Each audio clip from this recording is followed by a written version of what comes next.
تسمحش، لكن بعثنا لكم كل التحيه والتقدير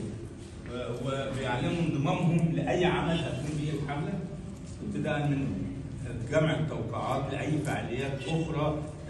ندوات، يعني كل ما يعني تقترح الحمله من انشطه وفعاليات هم معانا في قدر مختلف. من بينهم دكتور محمد رؤوف حامد، المخرج السينمائي احمد فؤاد درويش، الجبهه الوطنيه تاسس معايا الجبهه الوطنيه لنساء مصر هي حاضره بقى هي الجبهه موجوده الورثه حياتي جايه النهارده الجبهه الوطنيه لنساء مصر، ودكتور عبد الكريم مصطفى، استاذ جورج اسحاق، يعني عدد كبير يعني اتكلموا ان احنا متضامنين وان كانت الظروف لم يعني. الهدف من هذا اللقاء هو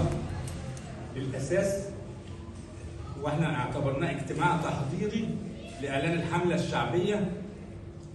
للدفاع عن قناه السويس. طبعا موضوع القناه موضوع واضح، يعني مش محتاج مزيد من النقاش، هو صدر منه بيانات من الاحزاب كانت مهمه جدا وتقريبا في اتجاه واحد، وبيانات من الحركه، ويعني منهم بيانين بارزين، والدكتور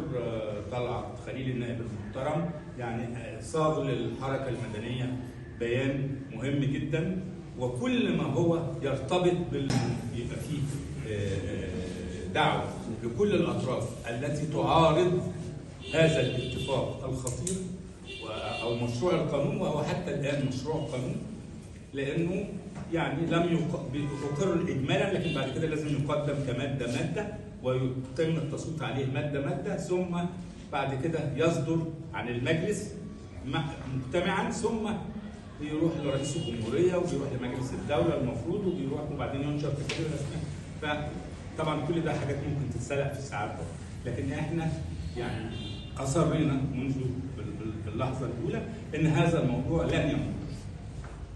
عبرت الحركه المدنيه ودعت الاطراف، كل الاطراف الحركه الوطنيه، ان تعمل معا على اجبار الحكومه على سحب هذا المشروع. ما لناش حل ثالث في الموضوع ده، يعني هذا الموضوع ليس موضوع تساومي ولا موضوع تفاوضي ولا موضوع في نص نص،